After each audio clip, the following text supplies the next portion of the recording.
বাপের সম্পত্তিতে এক ভাই পায় যদ্দূর, দুই বোন পায় তদ্দূর।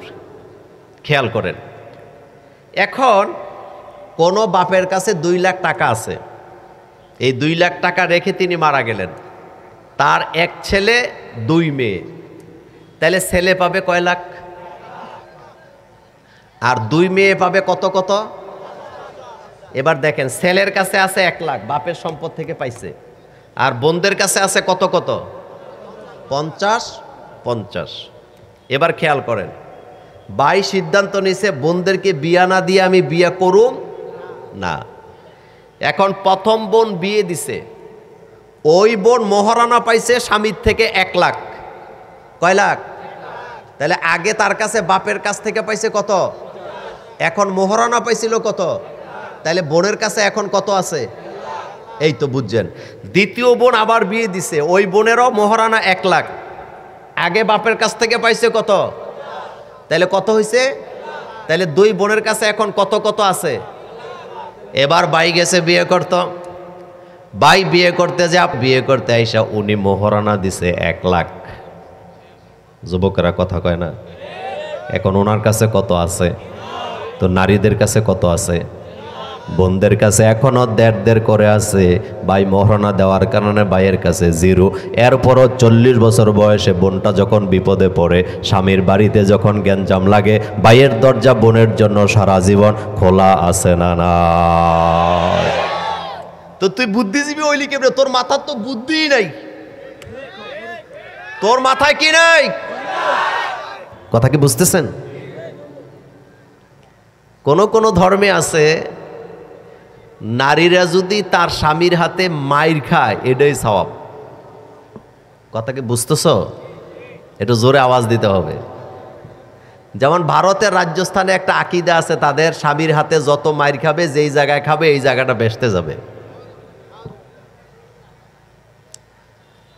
আমার কলেজার ভাইয়েরা, হিন্দু ধর্মের ভিতরে বাপের সম্পত্তিতে নারীদের কোনো অধিকার নাই। অধিকার শব্দটা যদি আপনি ব্যবহার করতে চান, আপনাকে ইসলাম ধর্ম গ্রহণ করা লাগবে।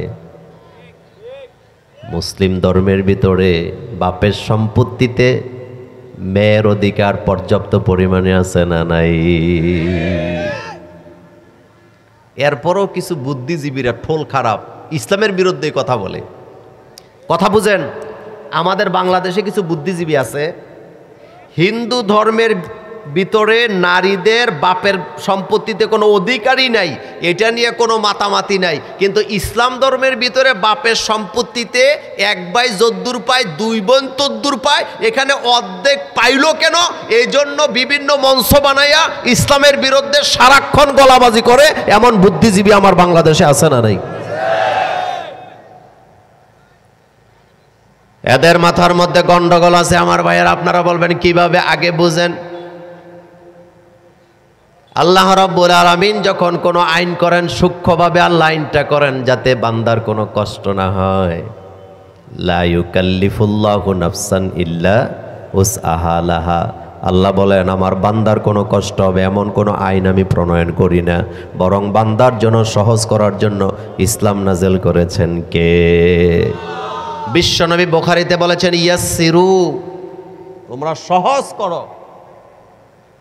বিশ্বনবী বুখারীতে বলছেন ইয়াসসিরু, সহজ করো। আল্লাহর নবীর সামনে যখন 2টা অপশন দেওয়া হতো, একটা কঠিন আর একটা সহজ, বিশ্বনবী কোনটা নিতেন? সহজটাই নিতেন। এজন্য ইসলাম কারো উপরে কঠিন করে চাপায়া দেওয়ার অধিকার কারো নাই, কারণ ইসলামটাকে সহজ করে নাযিল করেছেন কে? নাম দিছে নিজের, আমি BCT স্যার, কিন্তু অঙ্ক জানে না। কথা কয় না কেন বাঙালি? নাম দিছে কিন্তু কি জানে না? অঙ্ক জানে না, ইংরেজি জানে না। বেটা, এই অঙ্কটা তোমাদেরকে বুঝাই দিলাম কলেজার যুবকেরা। তাহলে ইসলাম নারীদেরকে ঠকাইছে না জিতাইছে? 40 বছর বয়সের সময় স্বামীর বাড়িতে বোনের সাথে ওই বোনের জামাইদের মিল নেই। 40 বছর বয়সেও যদি বোনটা তালাক হয়ে যায়, বুড়া বয়সে অর্ধেক চুল পেকে গেছে, ভাইয়ের কাছে যখন ফেরত যায়, ভাইটা দরজা খুলে দিয়ে চোখের পানি ছেড়ে দিয়ে বলে, বোন কাঁদিস না, বুড়া বয়সে তালাক হয়েছে, টেনশন নাই, আমি ভাই বাইসে আছি, প্রয়োজনে ধরে ভিক্ষা করে খাওয়াবো, এমন ভাই আছে না নাই? আর এটা শুধুমাত্র ইসলামে আছে, অন্য কোথাও নাই।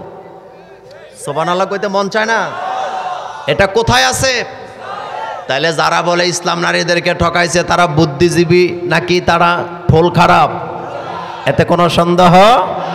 এই নারীর অধিকারের ব্যাখ্যা দেওয়ার জন্য, বুঝাবার জন্য আল্লাহ কোরআনে সূরা নাজিল করেছেন, সূরাতুন নিসা। কোন সূরা? সূরাতুন নিসা। এই পয়েন্টে আমার কথা শেষ। তাহলে প্রথম কথা হলো, নারীদেরকে ইসলাম ঠকায় নাই, বরং জিতায় দিছে, জিতায় দিছে। আবার দেখেন, ইসলামে নারীদেরকে মর্যাদা দিছে 3-4 জায়গা থেকে। কয় জায়গা? দেখেন, 1 নাম্বার, নারীদেরকে বলা হয় মায়ের জাতি। কি জাতি? মায়ের পায়ের নিচে কি? আচ্ছা, বাপের পায়ের নিচে কি জান্নাত আছে? কিন্তু মায়ের পায়ের নিচে জান্নাত আছে না নাই? 2 নাম্বার, নারীরা হলো কন্যা। একজন কন্যা সন্তান লালন পালনকারীর জন্য জান্নাতের ঘোষণা আছে না নাই? 3 নাম্বার, নারী হলো আপনার স্ত্রী, আপনার ঘরের ফসলের জমি।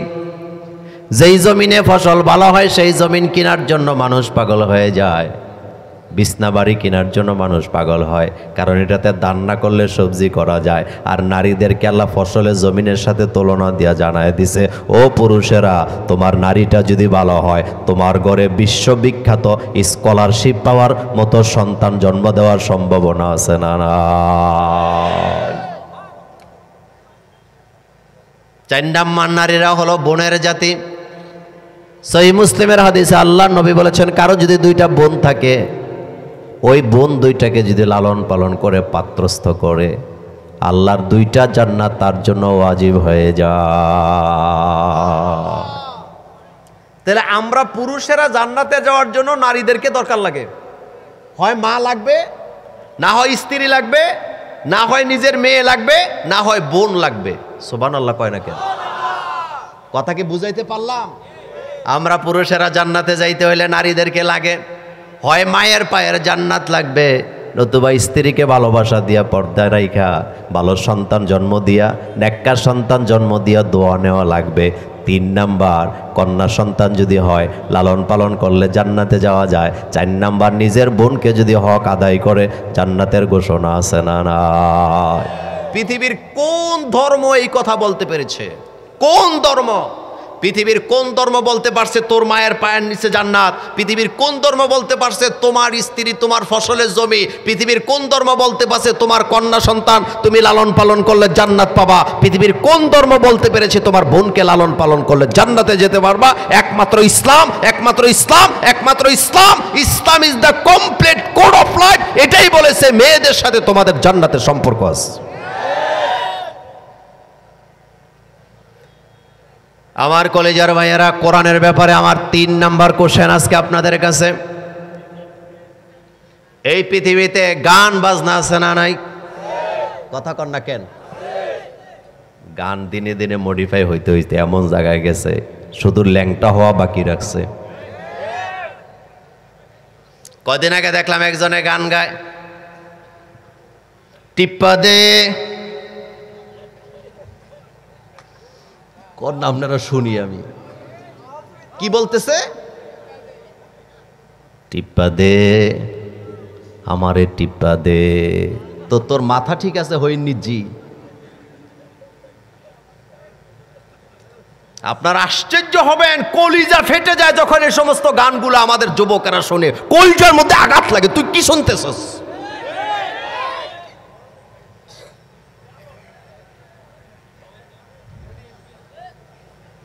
আমার কলেজার ভাইয়েরাম, এই পৃথিবীতে রবীন্দ্রসঙ্গীত বলেন, এই পৃথিবীতে যত গান আছে, রবীন্দ্রসঙ্গীত বলেন, সারেগামা পাদানিসা বলেন, পল্লীগীতি বলেন, লোকগীতি বলেন, লালন গীতি বলেন, এই গানগুলা মানুষ পছন্দ করে না ততক্ষণ বাজনা দিয়া একাকার করে, মানুষের কানে শোনায় না। যতক্ষণ পৃথিবীতে একটাই মাত্র সুর আছে, এটা মানুষের ভালোবাসা পাওয়ার জন্য বাজনা লাগে না, তার নাম কোরআন। যুবক বলো, তার নাম কি? যত সুন্দর গান হোক, বাজনা ছাড়া মজা লাগে না। লাগে? লাগে না। এই জন্য কয় পাংখা পাংখা পাংখা, পাংখার লগে বাজনা আছে না নাই? কয়দিন আগে দেখলাম আবার গান গায় দয়াল। কি দয়ালের নামেও গান আছে না নাই? মুর্শিদের নামেও গান আছে না নাই? ও ভাইয়েরা, ওই জাতি তো দুর্ভাগা জাতি, যেই জাতি গান দিয়া ওয়াজের মঞ্চ সাজায়া এই ওয়াজের মঞ্চের মধ্যে বসে বসে গান গায়, তালে তালে ডিজে নাচ দেয়। এই জাতির কপালে দুর্যোগ ভবিষ্যতে আছে না না? এগুলো শোনার জন্য তো আগে আগে যায় বসে থাকো। কোরআন এমন এক সুর, এটাকে বাজনা দিয়ে জনপ্রিয়তা করা লাগে না। এই পৃথিবীতে একমাত্র কোরআনের সুর, সুর দিয়া কোরআনকে পড়তে বলা হয়েছে। হযরত ইবনে আব্বাস রাদিয়াল্লাহু তাআলা আনহুমা বলেন, আমি রাসূলের সাথে রাতের বেলা ঘুমালাম, আল্লাহ রাসূলের পাশে ঘুমাইছি। আমি দেখলাম গভীর রাতে আল্লাহ রাসূল ঘুম থেকে জাগলেন, আমিও গোপনে গোপনে রাসূলের সাথে জাগলাম। আমি দেখলাম রাসূল কোথায় যায়, রাসূল দরজা দিয়ে বেরিয়ে ওযু করতে গেছে, আমিও রাসূলের সাথে ওযু করলাম। আল্লাহ রাসূল তাহাজ্জুদের নামাজের মসজিদে নববীতে দাঁড়াইছেন, আমিও রাসূলের পেছনে দাঁড়ায় গেছি। আল্লাহ রাসূলকে দেখলাম তিনি সূরাতুল ফাতিহা পড়তেছে আর কান্না করতেছে। আল্লাহ রাসূল সূরা ফাতিহার যখন তেলাওয়াত করছিলেন, আমার কলিজা কোরআনের তেলাওয়াতের সুরে শীতল হয়ে যাচ্ছিল। আমি পেছন থেকে রাসূলের যাতে টেন না পায় আমিও কান্না করতেছি। আল্লাহ রাসূল সূরা বাকারা তেলাওয়াত করতে শুরু করলেন। আমি মনে মনে ভাবলাম, রাসূল এত মজা পাচ্ছিলাম আপনার তেলাওয়াতে, পুরা সূরাটা যদি আল্লাহ রাসূল তেলাওয়াত করে। আমি দেখলাম রাসূল রুকুতে যায় না, এত বড় সূরা সূরাতুল বাকারা পুরাটা রাসূল শেষ করলেন। তেলাওয়াতে এত মজা পাচ্ছিলাম, মনে মনে বলতেছিলাম, আল্লাহ তোমার রাসূল যেন তেলাওয়াতটা বন্ধ না করে। আবার ভাবছিলাম রাসূল বোধহয় সূরা বাকারা তেলাওয়াত করে রুকুতে চলে যাবে, কিন্তু না, রাসূল সূরা বাকারা তেলাওয়াত করে রুকুতে যায় নাই। আল্লাহ রাসূল সূরাতুল আল ইমরান তেলাওয়াত শুরু করে দিলেন। আমি মনে মনে ভাবলাম, আল্লাহ রাসূল বোধহয় সূরা আল ইমরান তেলাওয়াত করে রুকুতে যাবে, কিন্তু তেলাওয়াতে এত মজা পাচ্ছিলাম, আমি চাইছিলাম না রাসূল তেলাওয়াতটা থামায়া দেখ। আল্লাহ রাসূল সূরাতুল আল ইমরান তেলাওয়াত করে থামেন নাই, এবার রাসূল সূরা নিসা তেলাওয়াত শুরু করলেন। আমি বুঝে গেলাম আল্লাহ রাসূল এখনো রুকুতে যাবেন না। আল্লাহর নবী এত বড় বড় 3টা সূরা তেলাওয়াত করে রুকুতে গেলেন, এরপরও আমার আফসোস রয়ে গেল, কোরআন এত মজা। আর আমার দেশে ইমাম সাহেব একটু লম্বা কেরাত পড়লে পেছন থেকে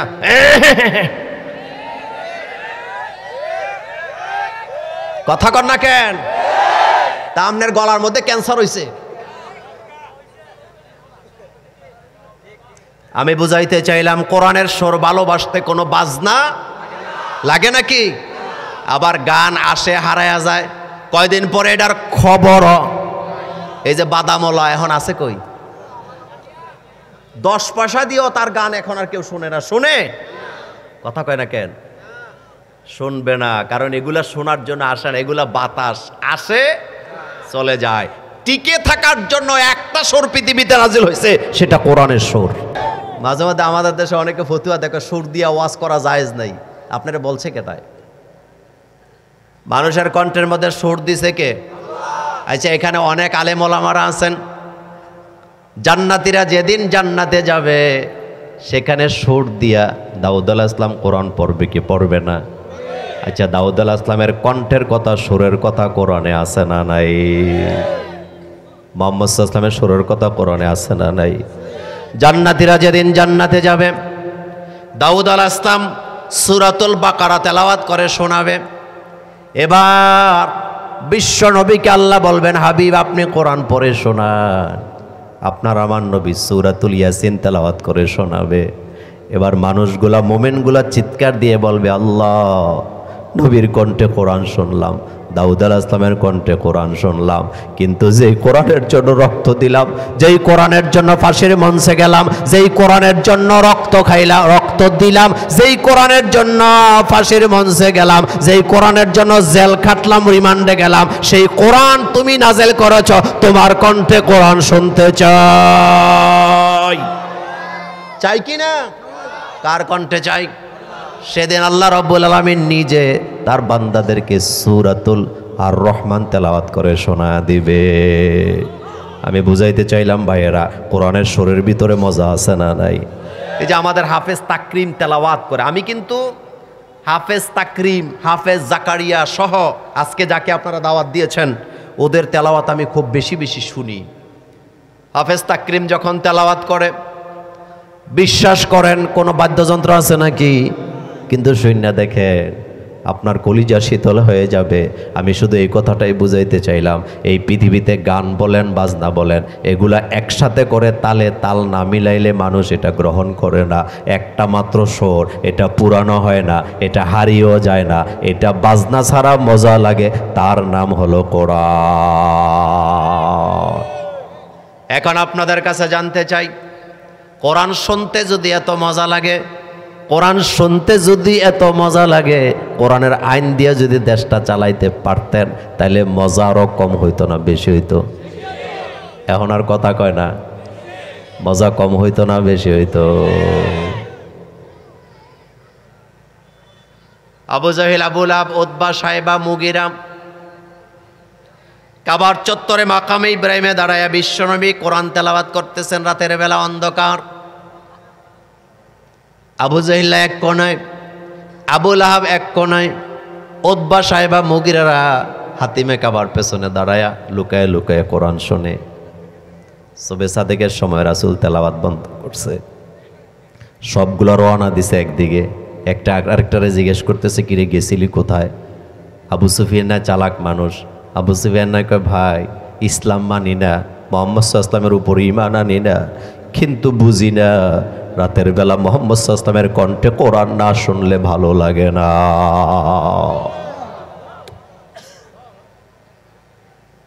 আবু জাহেল লাগে, আমরাই যদি এভাবে কোরআন শুনি, দলে দলে যুবকগুলা, মক্কার যুবকগুলা ইসলামের দিকে চলে যাবে, আমরা তখন আর সামাল দিতে পারবো না। এমন চিন্তাধারা আজও আমাদের দেশের কিছু নেতাদের আছে না নাই?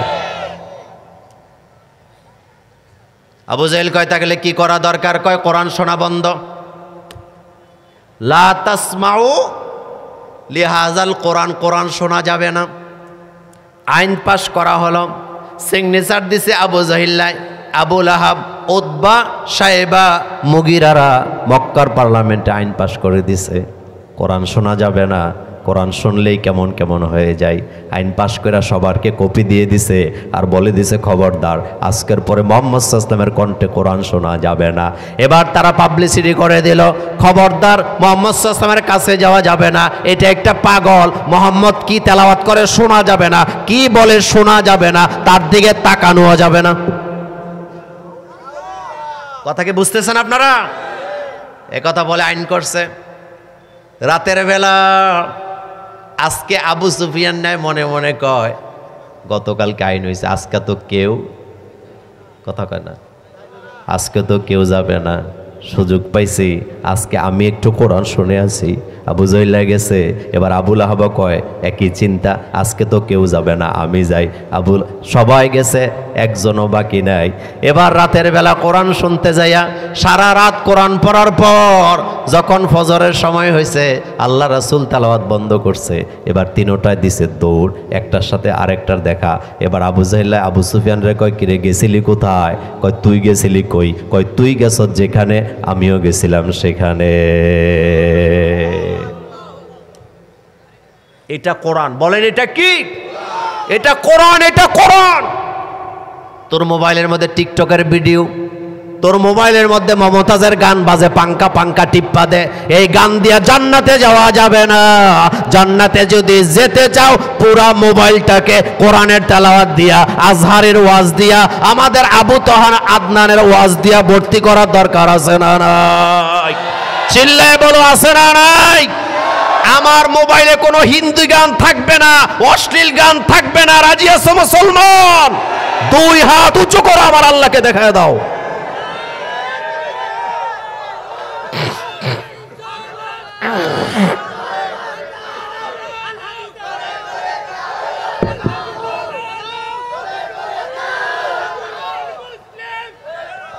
আমার কলেজার ভাইয়েরা, আমার 3 নাম্বার পয়েন্ট শেষ। 4 নাম্বার পয়েন্টের দিকে তাকান।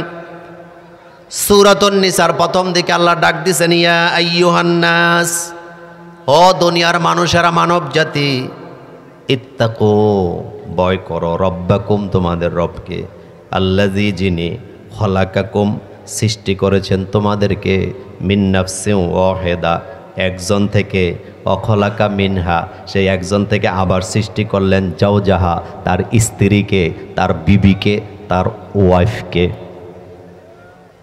যুবকদের জন্য ইম্পর্টেন্ট কথা অপেক্ষা করতেছে। আমি একটু জানতে চাই, বিয়ে করা এটা কি ফরজ না সুন্নত?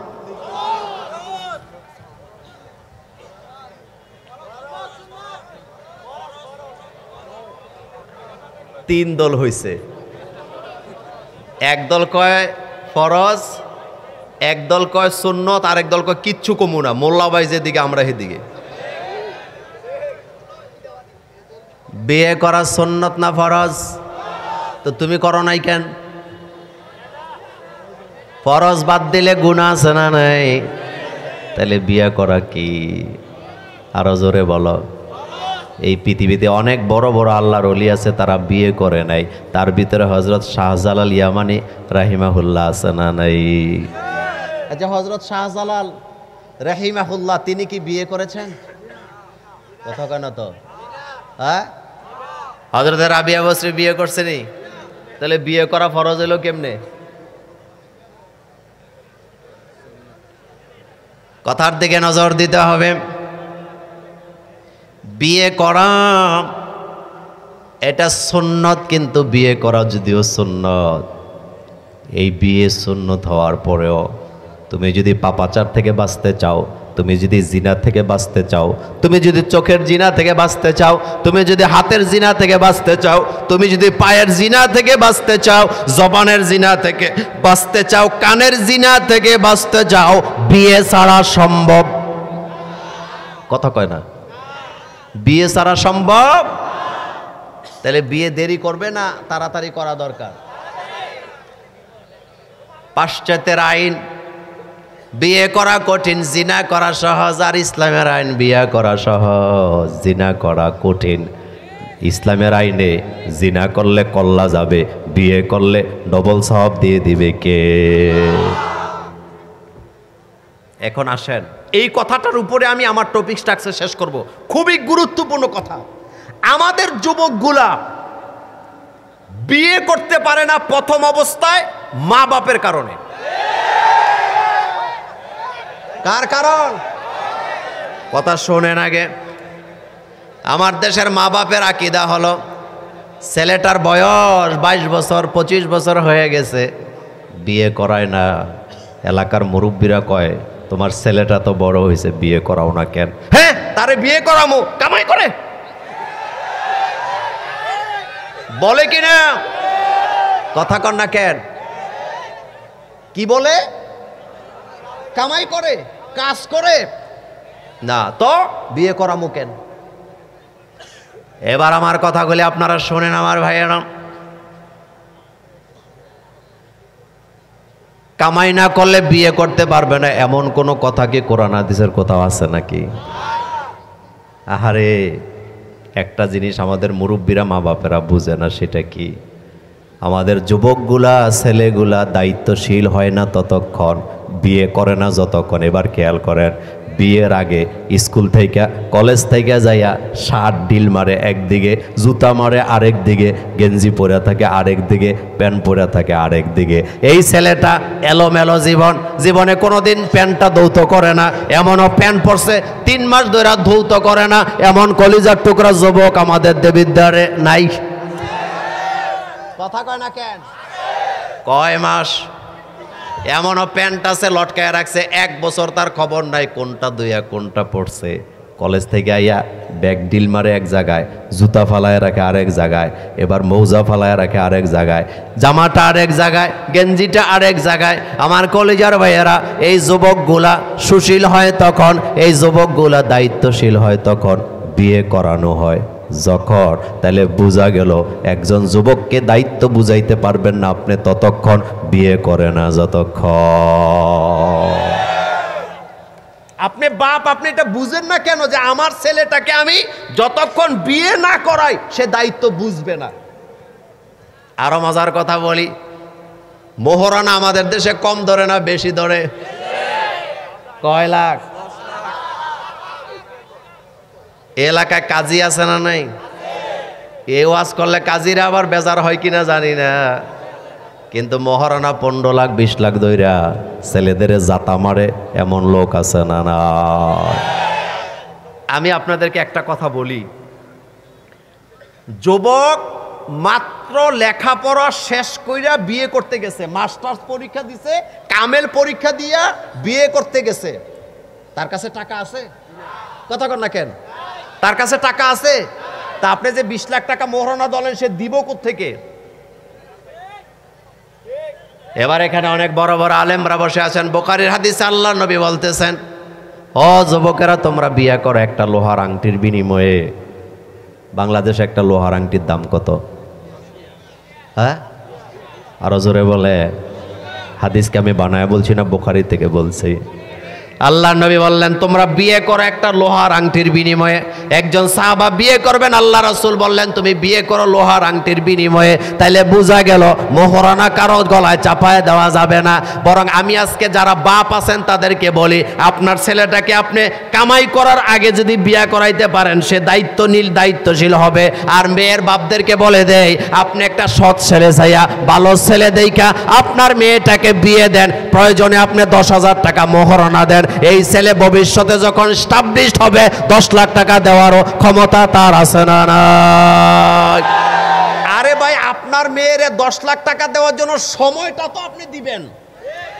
ছেলেটা মাত্র কামেল পাস করে আসছে অথবা MA পাস করে আসলো, মাত্র চাকরিতে ঢুকছে, এখনো 2 মাস হয় নাই, চাকরি করে, তার কাছে 10 লাখ টাকা আছে? তো আপনি তো টাইমই দিলেন না। আবার খ্যাপ লয় মেয়ের বাপ, মেয়েটা যদি এটা সুন্দর হয়, তা আমার মেয়ে বিয়ে করতে হলে 30 লাখ টাকা কাবিন লাগবে, বলে কিনা? কয় লাখ? কয় লাখ? আমি মোল্লা নাজিম ছোট শালগড়ের আজকের তাফসির মাহফিলে বুকে হাত দিয়ে আপনাদেরকে সাক্ষী রেখে বলে যাই, 20 লাখ টাকা কাবিন কোনোদিন হালাল টাকা দিয়ে দিতে পারে এমন বাপের বেটা নাই। এটা হারাম টাকা, এটা হারাম, এটা হারাম, এটা হারাম টাকা। এমনকি 20 লাখ টাকা কাবিন যদি কেউ দেয় নিজের টাকা দিয়ে দিতে পারবে না, বাপের টাকা দিয়ে দিবে। কার টাকা? এই জন্য বাপের ব্যবসা দেখা পাগল হয়ে যায় না, 6 তলা বাড়ি দেখা পাগল হয়েন না। বিয়ে দেওয়ার আগে খোঁজ খবর নেন, ছেলেটা নামাজ পড়ে কিনা, কোরআন পড়ে কিনা, ইসলামী আন্দোলন করে কিনা, হালাল পথে চলে কিনা। হালাল পথে চলে 10,000 টাকা কামাই করুক, বারাকা আছে না নাই? আর হারাম পথে 20 লাখ কামাই করুক, আপনার মেয়ে আরাম পাওয়ার কোনো সম্ভাবনা, আরো আসতে কোনো সম্ভাবনা। এবার বুঝেন, আপনি একটা ছেলে পাইছেন আপনার মেয়ের জন্য, ছেলেটা কামেল পাস করছে সৈয়দপুর আলিয়া থেকে, সোনাকান্দা থেকে, অথবা দাওরা পাস করছে আমাদের মুরাদনগর মাদ্রাসা থেকে, অথবা কোনো ভার্সিটি থেকে অনার্স করছে, মাস্টার্স করছে, মাত্র চাকরিতে ঢুকছে। কয় মাস চাকরিতে ঢুকেই তো বিয়ে করে নাকি? যেমন আমি বিয়ে করছি কামেল পরীক্ষা দিয়ে, রেজাল্টও পাই নাই। কামেল পরীক্ষা দেওয়া মাত্রই তো আমার ভাই, আমার চাচারা, বোনেরা পাগল হয়ে গেছে, ভাইকে বিয়ে করাবে। আচ্ছা আমারটা আমি বলি আর কি। তো আচ্ছা বলেন তো, কামেল পরীক্ষা দিছে, আমার কাছে 10 লাখ টাকা আছে নাকি? কথা কেন কেন আছে নাকি? নাই। বিয়ের মজলিসে বসছি, এবার আমার পক্ষ থেকে জানা হয়েছে মোহরানা কত, আমি কইছি 1 লাখ। কয় লাখ? যদিও বিয়ার আগে আমার কিছু টাকা পয়সা ছিল আর কি। তা আমার শ্বশুরের এক বন্ধু বলতেছে না হবে না, এটা 5 লাখ টাকা দিতে হবে। তা আমি বলতেছি না, আমি 1 লাখই দেব, আমি 1 লাখই দেব। তো আমার এক দুলা ভাই, তিনি জাহাঙ্গীরনগর বিশ্ববিদ্যালয়ের ইংলিশের প্রফেসর, তিনি হাসি দেয়া কয়, মোল্লা যার বিয়ে সে কথা বলতে নাই, তুমি চুপচাপ থাকো, মুরব্বীরা সিদ্ধান্ত নিবে। আমি তখন হাসি দেয়া কইছি, দুলা ভাই টাকাটা আপনারা দিবেন না, টাকাটা কিন্তু আমাকে দেওয়া লাগবে। এজন্য যুবকদেরকে বলে দিয়ে যাই, তুমি যখন বিয়ে করতে যাবা হালাল টাকা 10,000, 20,000, 30,000, 40,000, 50,000 দিতে পারবা। যেটা দিতে পারবা এটাই মহারানা ধরবা। মুরব্বীরা যদি সর্দারি করে ডাইরেক্ট বলবা টাকাটা আমাকে দিতে হবে, আমি যদি না দেই হাসরে আপনি আসামি হবেন না, আমাকে জিনাকারের কাতারে দাঁড়াতে হবে। আর মেয়ের বাপদেরকে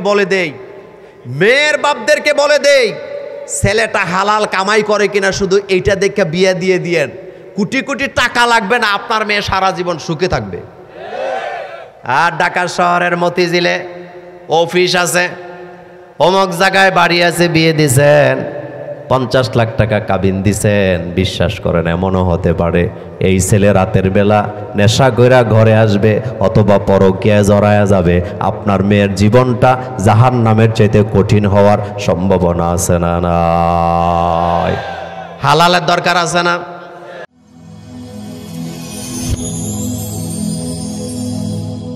Rose TV 24. Enjoy by listening to the Holy Quran.